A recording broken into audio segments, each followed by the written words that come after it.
Good morning, everybody. Welcome to day 3. This is an intimate panel discussion. It's early morning in Austin, so come on a little bit closer if you guys would like. Let's talk about riding the XR roller coaster at EU at South by Southwest day 3. For the duration of this panel discussion, as more and more people come trickling in, we will have some Q&A afterward. I hand it off to our moderator. It's off to you. Good morning, everybody. Thank you for getting up Monday morning, day 4 of South by Southwest Interactive. I'd like to say this is my 26th South by Southwest. So that you all know that I started going when I was 5, just to make sure you're not doing the math here. My name is Doreen Lorenzo. I am the Assistant Dean of the School of Design and Creative Technologies at the University of Texas, which is right here in Austin. We started the school 5 years ago, and the school is really dedicated to a topic very near and dear to this panel, which is really immersive technology, metaverse, design, creativity, innovation.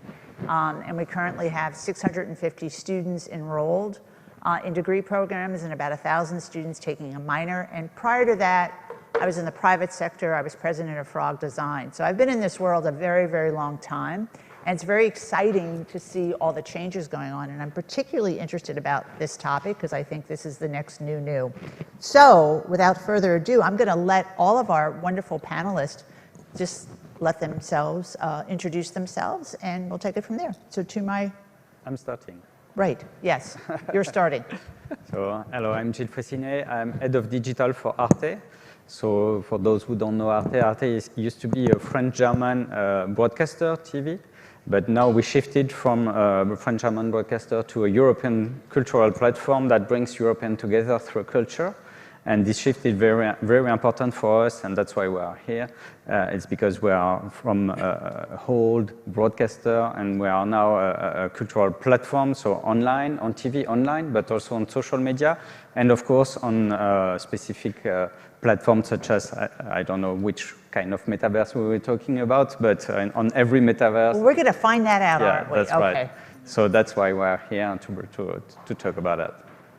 Damien. Hi.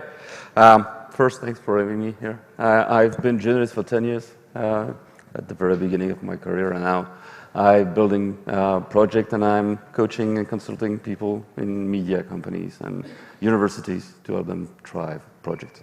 Wonderful. Queen. Yes, hi. So I'm Kérine Dusser. So I'm French. I work for Orange. Orange is a telco.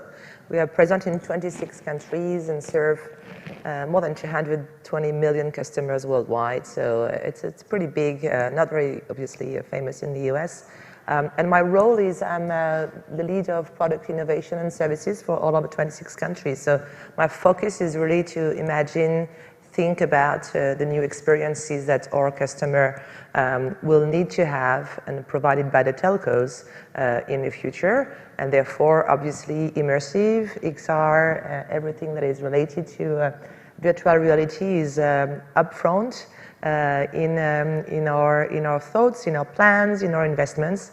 I also sit at different boards, and some of them are investing money. So we have different assets and vehicles at Orange, and so I'm sitting in one of those boards to invest in startups. Because we believe that on our own, we can't really achieve what is needed from us, from our customer. So we need, the ecosystem, we need startups, we need to be challenged. And so that's what am I in a nutshell. Wonderful. So clearly we have a panel with no experience. So bear with us here. Damien, I'm gonna hit you first. What does the metaverse mean to you? This is like the new buzzword, right? You hear it all over. Anybody going to Dolly Parton's concert where it's Dollyverse? Anybody doing that this week? Tell us, what do you think? What does it mean to you? First, I think that we have to speak about metaverses. Because we don't have to buy the narrative of Facebook, which wants obviously to be the only one player on the field. So there will be more than one. How much? Actually, I really don't know. But a lot of them will die. A lot of them will thrive. That's the very beginning. from our point of view, we're going to have a huge amount of experiences going on. We've got a lot to learn, but I am deeply convinced that future of entertainment, news, gathering, co-producing content with the audience, because if nobody interacts with the content, it's actually true right now, but it will be more than true in the future. You can produce the best content you want. If nobody consumes it, it's useless. So we're going to have to focus on user experience for sure. And it's the very beginning. Will it be 100% something with glasses and with meta stuff, haptic combination? I don't know. Or maybe a mix with augmented reality, augmenting the content and the context with news on top of the reality. Maybe something between the two. But yeah, that's my definition. If it's great. Corinne, you're looking over here. Do you have an opinion? What is it? Yes. Well, I have two answers. The first one is we've actually conducted some research on our consumer base, months ago, just because we wanted to understand what our consumer are thinking. And so we've come up with that definition that I'm going to read, because we had to explain, before you ask the customer what do they think about the metaverse, you got to explain what this is. So our first definition was that, and then I have another answer. So it was a network of always-on environments in which many people can interact with each other while using representations or avatars of themselves. And that interconnected experiences will be made of apps, tools, and you will access through multiple devices. So we strongly, believe that it will be, have to be accessed by smartphone, by, headsets, computers. So it's going to be, that environment. And my second answer will be the one that Amy Webb described yesterday. Amy Webb, she was describing and it's an amazing work she's been doing, on the future trends. I really recommend, and I was at the conference, and I really recommend to read more. She said it's, at the end of the day, it's an umbrella term for technologies that bring the physical and the digital world. And I think it's probably better than my definition, because I think it allows us to think very widely about what the metaverse can do for every kind of businesses that are represented here at Southwest, South by, but also for the consumer to think about the future. So that's my answers. Oh, so that's a perfect segue. You just laid it out for me. Cool. How's that going to impact society then? How does the metaverse, based on what you're saying, right? So always on, physical and digital worlds, right?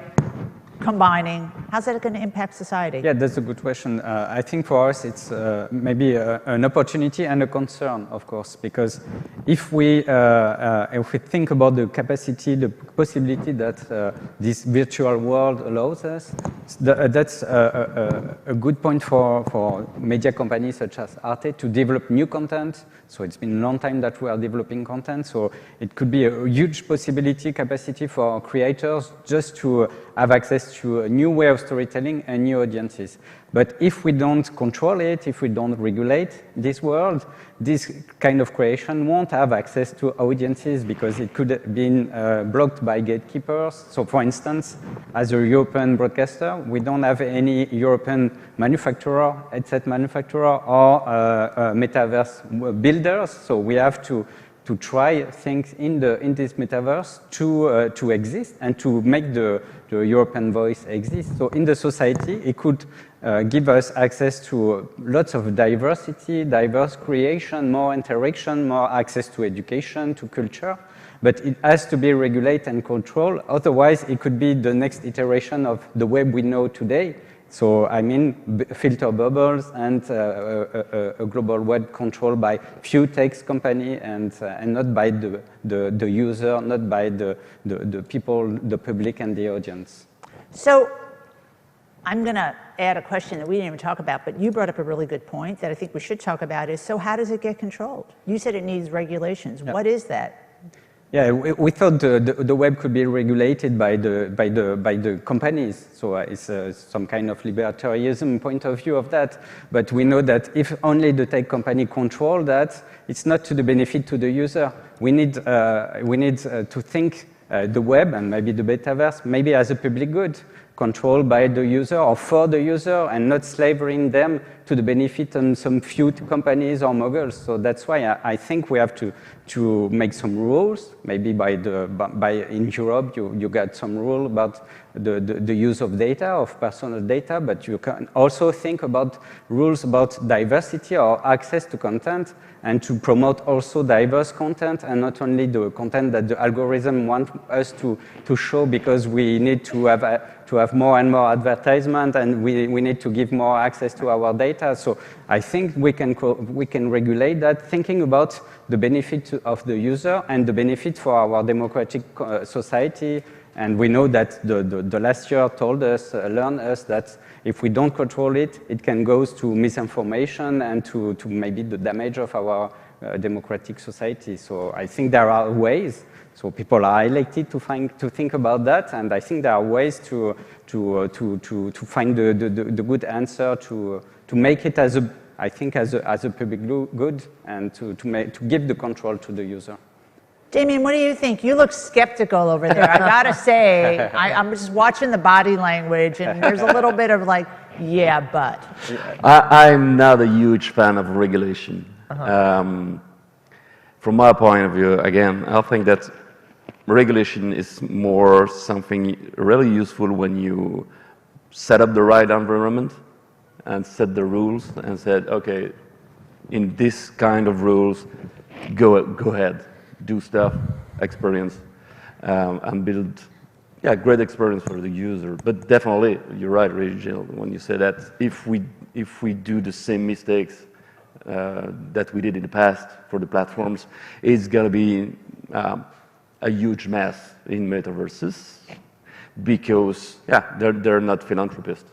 So we're damned if we do and we're damned if we don't, right? We need some sort of regulation, is what I'm hearing, but then regulation also could and we need that hinder innovation, right? And we need that regulators understand what's happening. And when you said keep the metaverse open, don't harm the metaverse, it's the same, because if we let the regulators, as we said today, normally in Europe we've got some regulation ongoing about crypto, and cryptos are definitely bundled with blockchains and metaverses. It's bundled together. You can't build everything from scratch, because if you do a metaverse without blockchain and cryptos, you're just in a huge bubble. And let the people control that, it means definitely using blockchain and cryptos. And there's maybe another aspect, it's democratic aspect. Right. Talking about gatekeepers, there's a huge impact about that, but maybe we're going to talk that later. Corinne, this has a big impact globally, doesn't it? This is a global issue. So how is the metaverse going to impact globally? This is not a country or a company's problem. What do you see? What do you predict the future here for me? Well, I don't predict the future, right? So you're an innovation. You do. I'm good at many things, but that one I like to build scenarios, and so right now we are investing in that world because we think that there's something there, but I can't really figure it out yet. I think when it comes to yes, it's going to be global. It's not going to be restricted to, we're having this discussion this morning with, a startup from the US, from Florida, and we were just, thinking out loud, what are the possibilities of working with them? And they don't really need to be in Europe. They don't really need to set up, themselves in Europe. We can just start working right now. And consumer could profit from that. So yes, it's going to be global, for sure. It's not going to be, I think the frontiers will kind of, not be as prominent as they are in our current Web 2.0, because we know we've been here for a few days. You can't imagine the hassle of, not being on the right app store because we're from Europe, so you got to change things. So right now there are lots of limits due to, rights, content rights. Now, I'm not saying that it's going to disappear, but maybe we can project a world by which there will be, it will be a bit less difficult, a bit more open. for us as the world. And then when it comes to regulation, there will be some sort of regulation needed at some point. I think it's probably too early right now because we don't even know what the future looks like, and it's on us, right? It's on us, leaders of startups, companies, to figure it out. So I think if you call that too early, the regulators, that might that might just impact the world open possibilities. I may add, maybe if it's okay, one thing. When we've asked, our customers, and we've asked 10,000 or a bit more of our customers, they are super excited about Metaverse once they understand what it is, with my great explanation. But they're also, half of them are also a bit worried about their identity in that world, right? How what can happen to me? Can someone just steal my identity? What if my avatar of Kirin tomorrow, Damien just decides because he wants to, I don't know, happen to do something, and then he steals my identity, and then he pretends he's Kirin, and then so I think we can't undermine that. Lots of our consumer worldwide, lots of people, the citizens, have that in the back of their mind, and so maybe it will be the platforms, maybe it will be regulators, but we'll have somehow to solve for that. Even if today you can steal an identity on the Web 2.0, right? You don't need to wait the Metaverse to have that threat. But I think it's something very prominent. Mm-hmm. We were, half of our people, consumers said that's an issue for them, and it's a worry for them. I did not expect that, to be honest. I expected like a lower number. You're always surprised by, when you do research and marketing, but yeah, it was pretty high. 1 out of 2 people are kind of, worried about that. Well, I think it's become so prominent in our lives today, right? Security issues that you can't help think that if there's the next new thing, it's going to have the same issues, right? Yeah. So what do you think the future of Metaverse is? In fact, concerning I have 2 concerns about that, of the global impact. So first thing could be summed up in sentence, don't look up. So how can we imagine an infinite world, and the use of and the building of this infinite world as always will have an impact on the finite world, our planet. So that's the first point. That's very important to think about that, because all the capacity are open, but how can we use that? And the second part could be a concern about what we call soft power. Access to culture, to diversity, to lots of contents, because today's the discoverability, the accessibility to content is not so easy for every actor. Mm-hmm. So if you don't manage the algorithm, if you don't manage the gate to keep to have access to the user, it's on TV, it's in the metaverse, it's everywhere in the digital world. It's not easy to give access to creators, to diverse creators. So as a European broadcaster, as a European platform, we want to give access to those creators to an audience.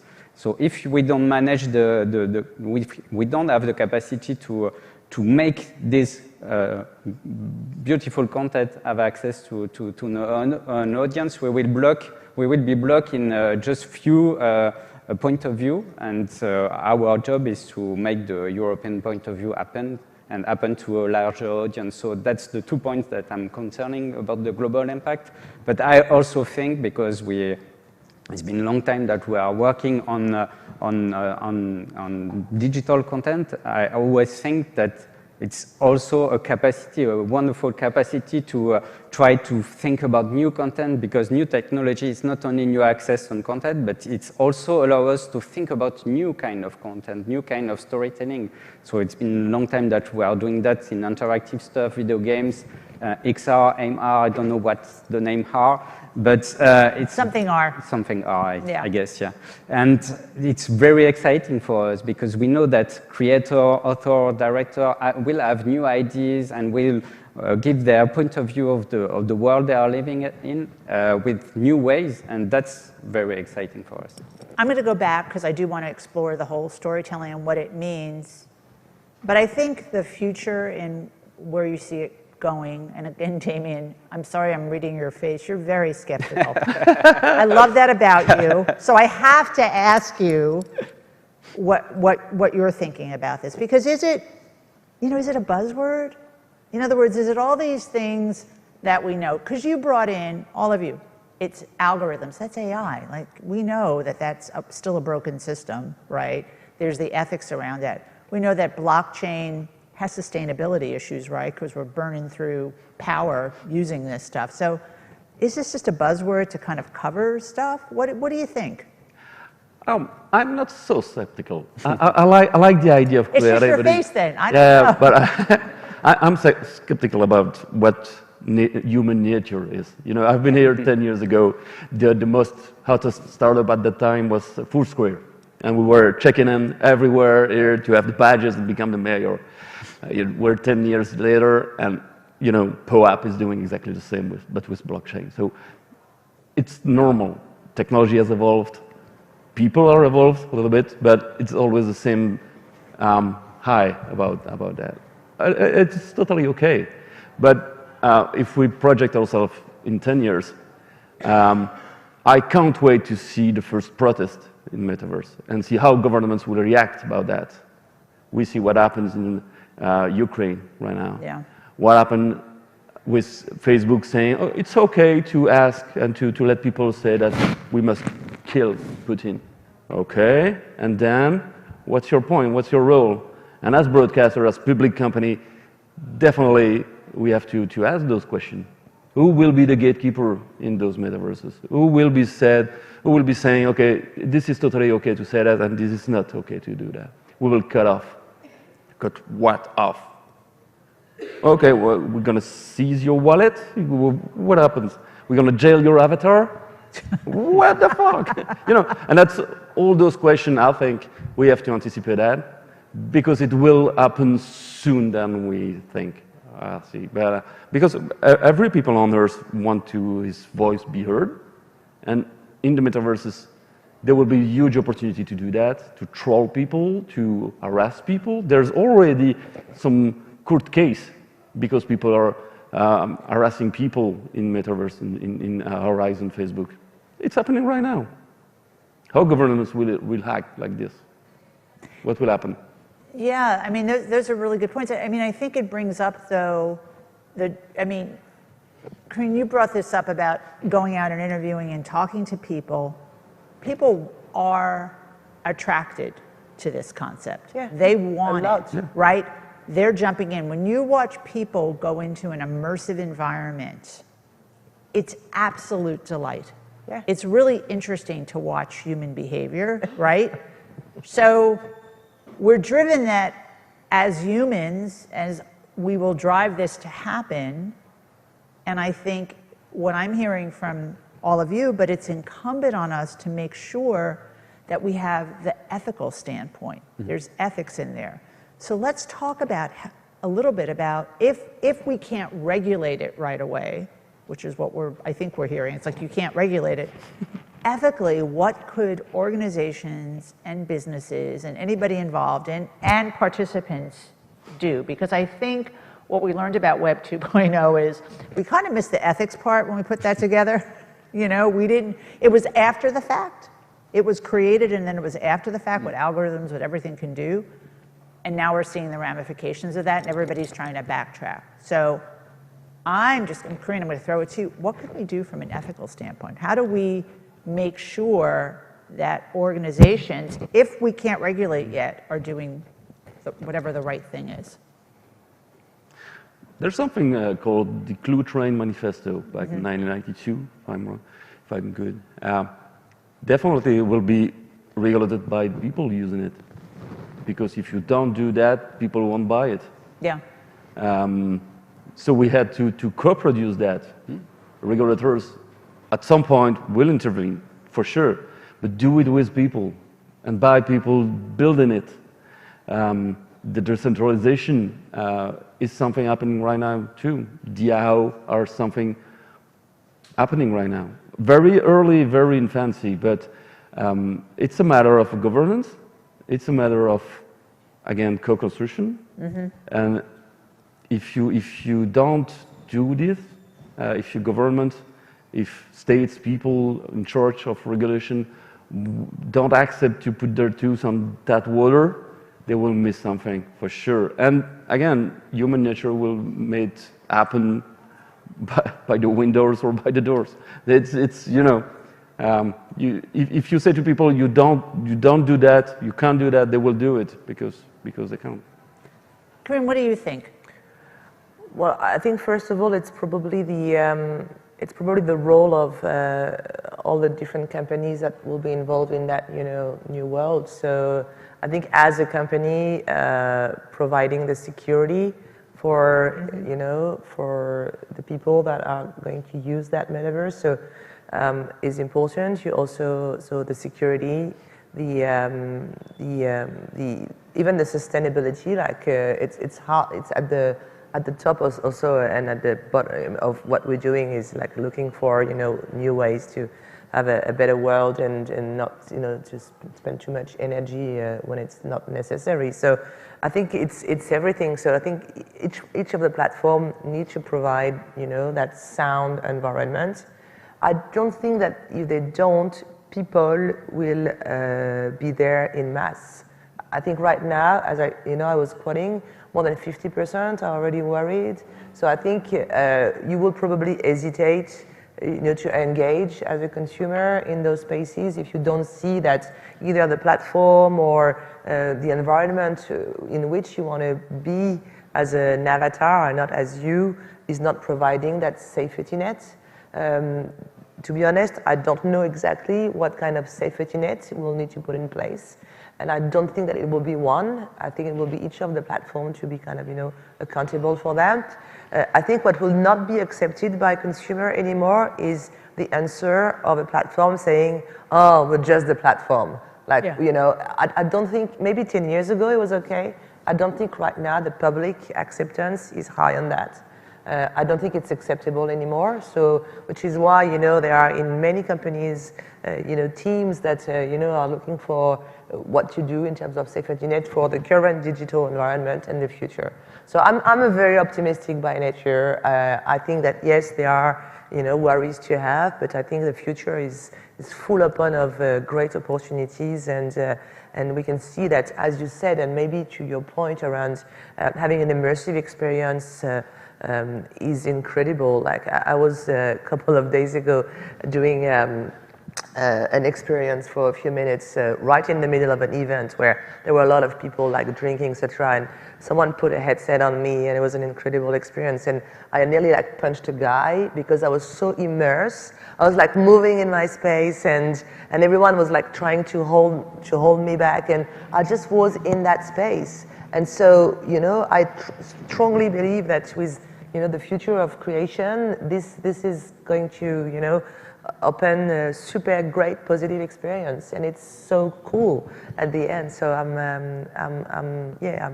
I'm quite positive about that. And maybe also, and I add, it's not only going to be this immersive world.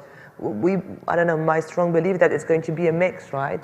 You know, in 10 years, I hope that will be like maybe half immersive, half, you know, physical, and we'll see things, and it's going to be mixed, and we'll be very happy to evolve into that mixed reality world. So yeah, I'm rather optimistic. I love the optimism. I'll tell you, I am optimistic too. In our program, we added in courses in ethical AI design, ethical design around.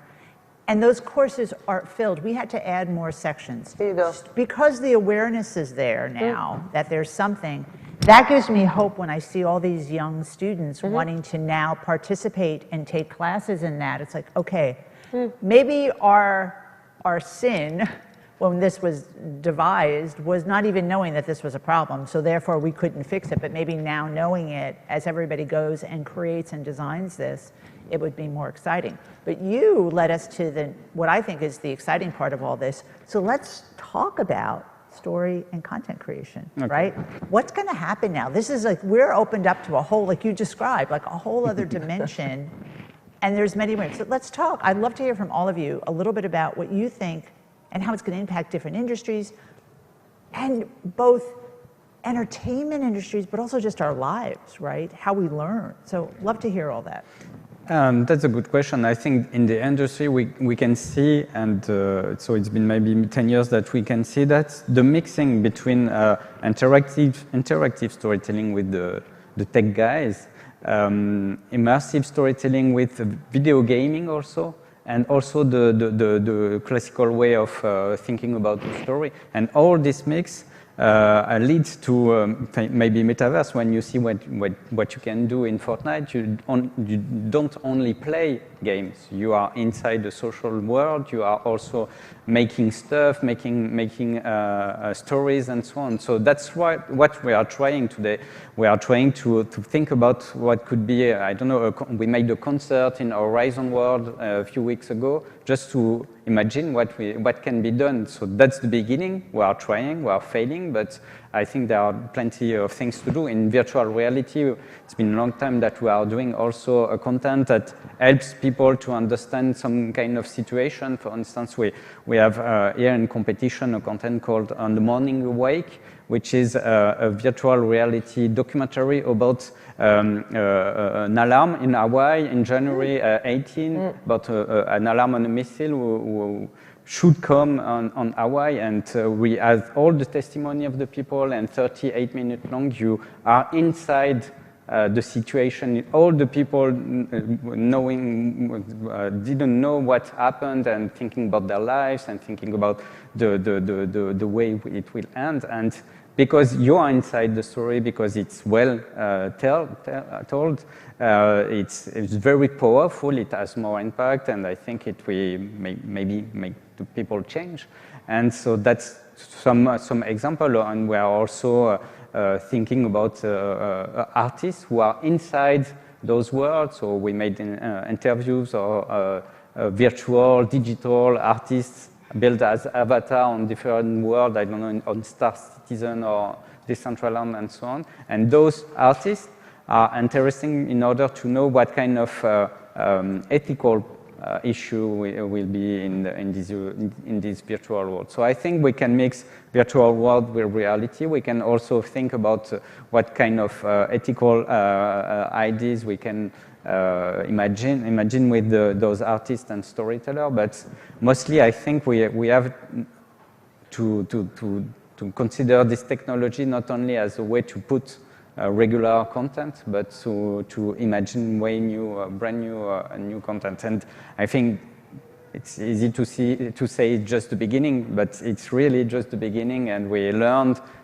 also with the user. And just to come back to the previous question, I think I was talking about learning. Education is the more important thing. If we learn ethics to those people who are trying to make content, they will think about how the audience will be touched, will be impacted by the content. And I think it's very important from the preschool to the university to let the people understand in which world they are living and what kind of content they are looking at. And I think the education to the media, it's maybe the not so good, so at least in France, but maybe elsewhere. So I think we have to foster that and to the new audience, because we're all living with headset, with a smartphone, with screens. So we are connected, aren't we? Yeah. Anyway, so we have to be educated too. Okay. Damien, what do you think? I'd love to hear. This is what I'm going to ask you all, because I'm really interested in content and storytelling, creation, and how it impacts people. I love the idea to produce content into metaverses, because it's so touching people. I spend a lot of time with students, let them play in VR, PlayStation, whatever, just driving a car and hitting a tree, and they feel sick about it. It touched them in their body. So it's maybe the first time that the technology has a huge impact on the experience physically. You can smell it almost, and it will arrive soon. But there's a huge gap between everyone connected, everyone within a headset living those experiences, and we have yeah, we can't forget that it's not the case for everyone here on Earth. So this gap will be so huge to fill in it, and for sure, building great experiences for a few happy people is going to be so cool, and we're going to enjoy ourselves a really cool moments inside metaverses. But Ready Player One is not a how-to manual. It could be. It isn't? I don't know. I don't know. I guess for some companies, yeah, for sure, they would like has to be there. But yeah, definitely not my vision of what I'm trying to build. But yeah, that's some kind of fantasy of what metaverse could be. And we know that people building those stuff are huge fan of science fiction whatsoever, and it's pretty cool. It's a huge inspiration, but it's not an how-to manual. Let's be clear about the fact that it will not for everyone soon, but definitely for the first early adopters will, yeah, sign the path and build those great environment. And again, it touched people so far in their deep body that we must be aware of that. Being sick of driving a car in metaverses or riding a roller coaster, it's really physical. People are literally throwing up because of that. So, yeah, that great responsibilities for people who are going to. That's a little gating barrier, isn't it? That people get physically ill. Kareem, what do you think? Yeah, so maybe a couple of thoughts. So regarding the kind of happy few versus the mass, well, there is also, I mean, those guys, like the devices, can play a role in I think the near future. It's not going to be you know, the immersive 360 with the headset, etc. But I think we'll see more and more of those immersive coming from that device. Even talking with you know Meta from Facebook, you know that's what they say. And not that you know they tell the truth or that they are right, but it's just interesting to understand that they are putting massive, you know, engineers and investors and investment into that kind of you know device. So I think you know maybe in the near future we'll see different things. So maybe I hope that the happy few will become the mass with that kind of devices. So that said, in terms of creation, so we are a telco, right? So we are not in even if we have been in the past, and we are sometimes investing in content. It's not our core business. We see, and I'll maybe coming back to the role of the telco a bit later, but we've done an interesting project last year, a year of development called Notre Dame. So Notre Dame is the cathedral in Paris that unfortunately, you know, had a severe fire that destroyed part of it. So it's not open to the public anymore. So as we have a foundation, and so as a kind of a non-for-profit initiative, we've decided to start a VR experience. So we've developed from A to Z, obviously not only us, but with experts, and we've developed that 45-minute experience. It's multi-viewers, so you can walk in the space up to, I think, 20 to 25 people at the same time. So you can see the people walking, and it describes, so you are immersed in the Middle Age when Notre Dame was built, to the fire, to the reconstruction. It's open to the public in France, in Paris, and we will looking for some international opportunities for us, and all the money goes to Notre Dame reconstruction. So it's not, it was a way for us to also to test and learn, see, you know, the impact on the public.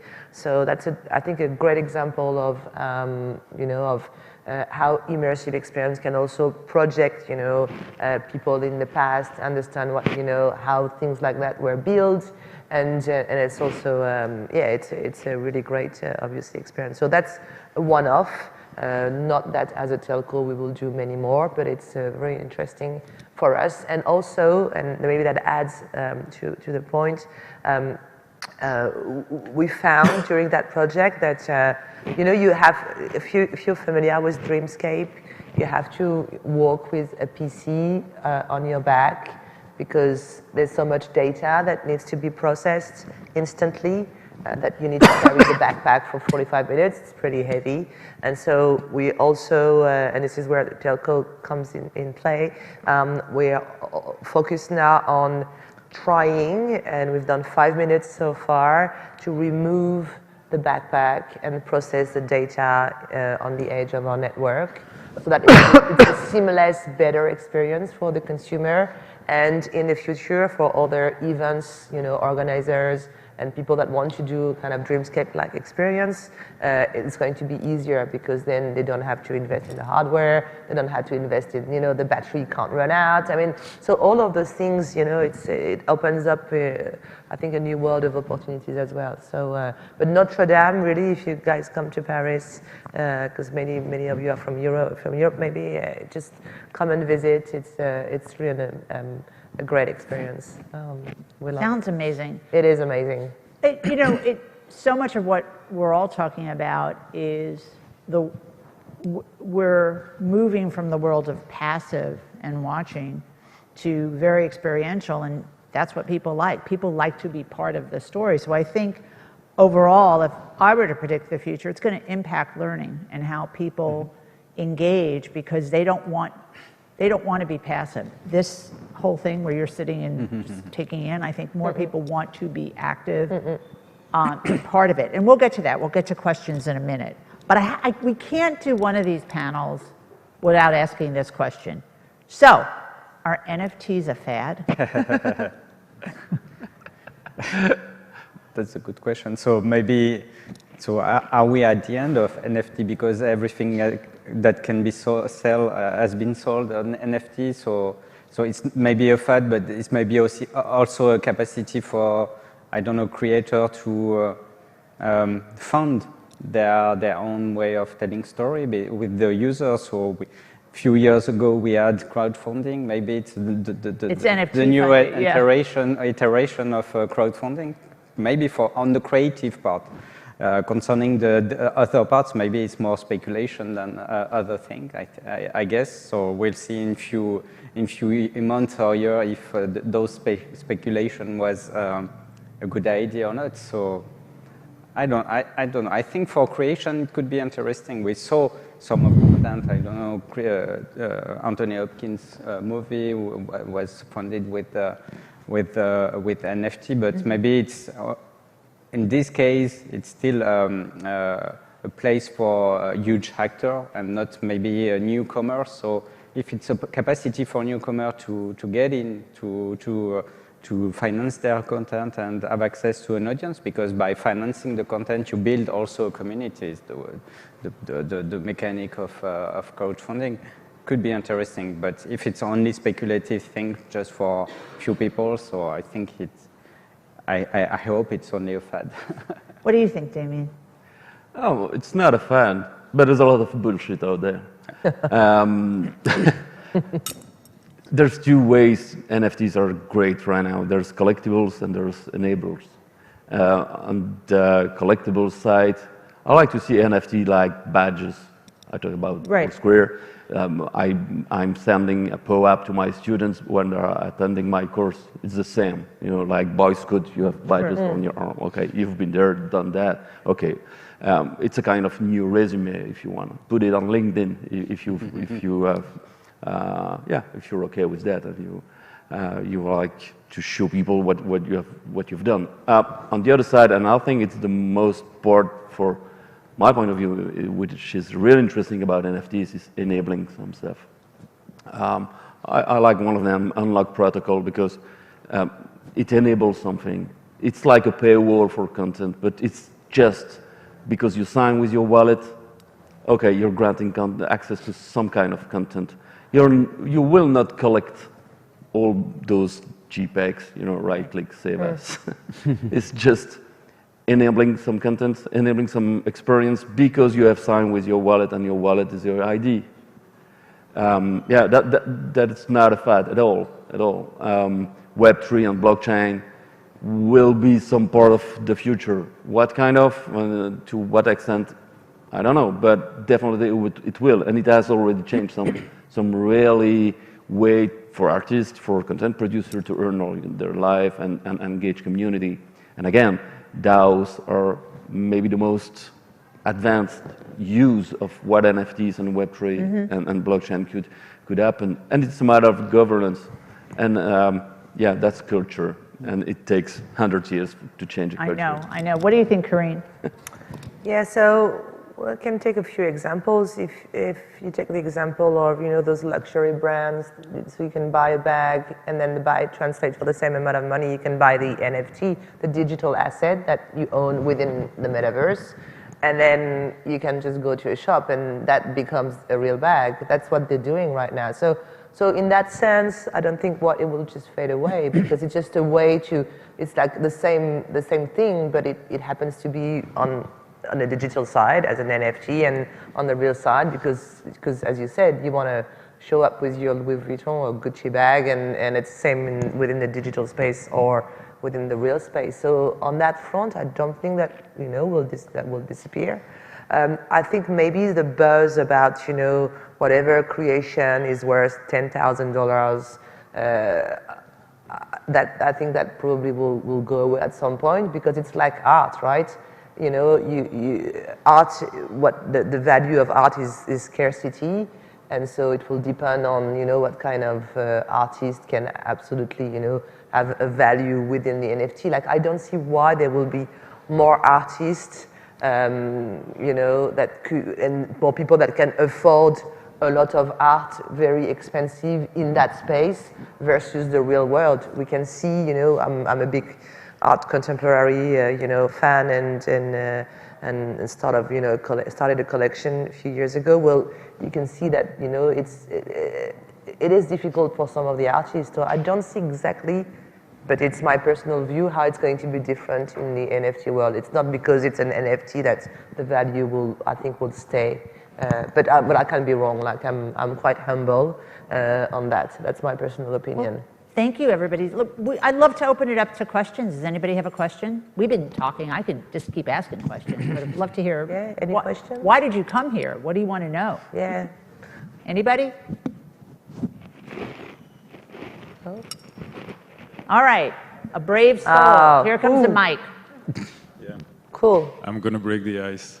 Great, thank you. Florent Bernard, I'm the science counselor at the EU delegation. I'm mostly interested in the comment you made on the education side. So because all the talks I've been on the impact of social media or the metaverse, it was also the responsibility on the platforms, and you said yourself that the public will not accept that they are just a platform. But I was intrigued by the comment also on the education, saying, so what do we need for the society to be resilient to the new social media environment that we have? Because it touches our democratic principle, it touches our social contact or political belongings, because the algorithm creates bubbles, political bubbles. It touches the harassment, because I don't know if you've talked about that, about harassment in the metaverse. So it's a completely new world, and our kids and our society has not been educated to that. So what are you doing to inside not just the platforms and the content producers, but also the policymakers, to really alert them on how the future of the citizen has to be shaped, basically? And that's a big question. Yeah. You wanted a question. So. So maybe education could be not only for kids, but also for policy makers. Ooh. Bingo. Yeah, maybe education is, I think we have to master the world we are living in and the digital world we are living in. So I think to master it, we have to know it.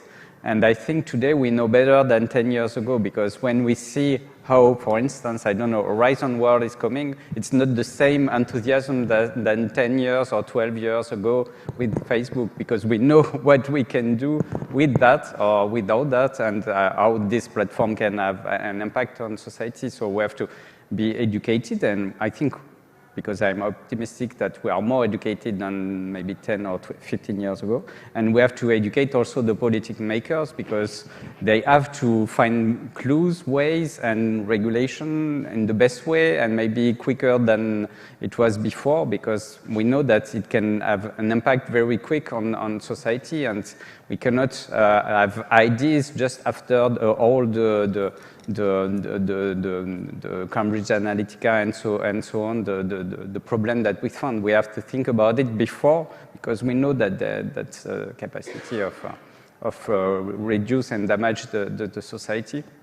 And then to think new ways of thinking the digital world we are living in. So I was talking about public goods, because when you think about, I don't know, water, electricity, and maybe the internet could be seen as a public good, and we can have an ethic around this to just to manage it and to think about the way we give access to content. We cannot say, as Karen said, the platform are just platform. It's not okay, because we know that there are bias in algorithm, and so those algorithms has to be at least understandable, not maybe transparent, but at least understandable to understand in which world I am living in which virtual world I am living in. So I think there are some rules. It's not so difficult to find it. People are trying to find it. You talk about the manifesto. I think there is some way to regulate, but it has to be done, and we don't have to wait 10 years to work in a dystopia, in a metaverse, dystopia-verse, to think about that. So it's not. So it's not. I'm not so disappointed. So I think I'm still optimistic, but it has to be done on global aspect and not only in a very local aspect. So in world aspect, or at least in Europe and US and so on, to find the good way. And do you have a comment or? No, you got. Well, I may add just one comment, and again, it's very personal, but. It's like out in the world, right? Like you know, as a parent, you teach your kids, you try to raise them and that they become citizens, so they don't harass people on the street. Like if you raise a boy, you talk about consentment, you talk about all of these. So I guess this is also, and it's a very personal, answer here, but it's a collective responsibilities of us as a society also to be able to raise, the future citizens of that world in a world that is for everyone and can't allow for behaviors that you will not be tolerated in the real world. So, but that's but it not mean it's easy. But I think it's I think it's that role, the role of obviously. The public, regulation, etc., and we've talked about it, and also the private companies. I mean, those private companies, whether you operate a platform, whether you operate a service, whether you operate the infrastructure, the tools we have, and as Orange, we have a responsibility of right now. It's in the Web 2.0 where we talk about how to disconnect, how, yes, it's great to be connected with all technology, but so we teach also, or at least we make people aware of, of addictions and stuff that can happen if, you don't pay attention to those issues, potential issues. So I think it's multiple angles to your great question. Mm-hmm. I don't know if there's one good way, but there are definitely bad ones. And essentially, when we see what happens during the pandemic, and basically if you see and if you look at the dynamics of this world, it's polarizing stuff. Because people, when they're polarized, they be engaged, and so their attention is stuck in some ways. And some people could make money on that. As a teacher, as a journalist, I'm concerned about that a lot, because I think that the only way to counter that is to dive in it. and experience it. We have to lower the barrier to producing the content in metaverses. And it's on this way. Make your students aware of that. Play with it. You know, when I'm talking with teachers who don't want to experience Twitch, it looks silly right now to say that, but it's a fact. They don't want to be outside their comfort zone. And you know, as a teacher, you know, and you're teaching to people who don't know. And that's come the on, problem. that's the problem right now. So I don't know how to solve that. It will be solved, maybe, but the only way is to dive in it, listen to kids, to what they have to say, look at what they're doing on Roblox or whatever, Yes, build with them, ask questions, say, how can I help you? We don't have answers on that, but I think we have time for one. Yes.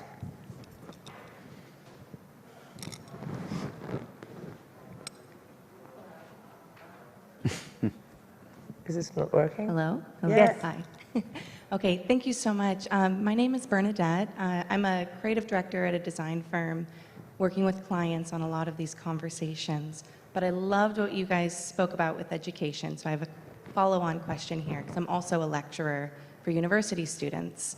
You mentioned the difference between passive teaching, passive education, and moving towards immersive education. And going through the pandemic, I definitely saw this with students, college students, learning from home. We also had in-class and we had hybrid, and they were all very challenging with pandemic. So I'm interested to hear what you guys think about moving towards immersive education using XR. I've done a lot of courses the last 2 years in TeamFlow HQ. I don't know if you know this platform. TeamFlow is a 2D platform. We were not ready for 3D. Not everyone has a headset at home. It's not a platform. You have to create an account, etc., etc. But if you can bring some more serendipity in your course, because if you're on a Zoom, you're not on another Zoom, so you're in or out. And life is not like that. You need to, you know, just go to the coffee machine and heard some conversation and jump in it and say, oh, okay, I heard you thinking about it. And immersive content, immersive pedagogy needs for the teacher to level up their skills, actually. It's not going down to the people. And it's the same for journalists, exactly the same. It's not going down to the people. It's level up your skills, level up your empathy, to be able to listen to and say, okay, I can help you. I've got some idea because it's my job. But just ask questions, raise some awareness about needs, and build together. And the pandemic has shown that. Remote pedagogy and remote teaching will stay.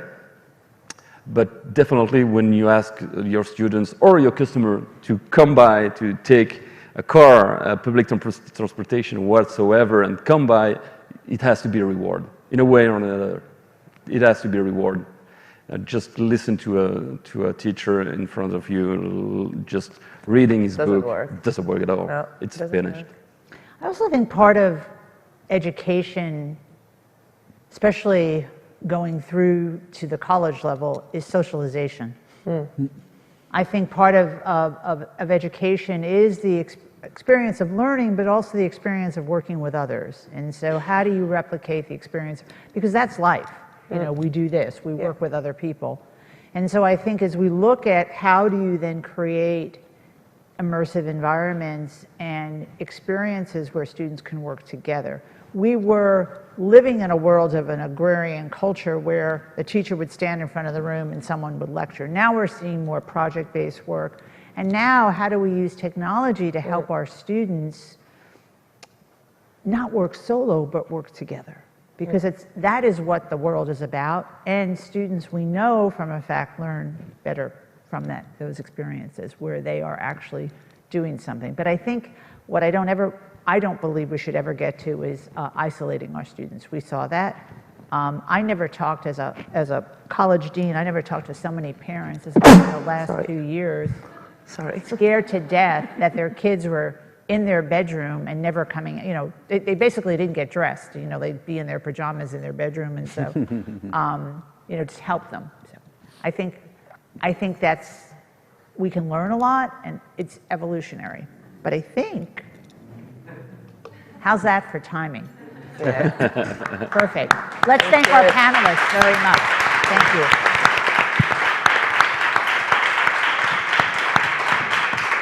All right, everybody, thank you guys for joining this panel discussion. We've got a full slate the rest of the day. In fact, we're going to be flipping this room over in about 30 minutes for a conversation with a variety of musicians and artists on, come on, can art really change the world? Until then, we've got coffee in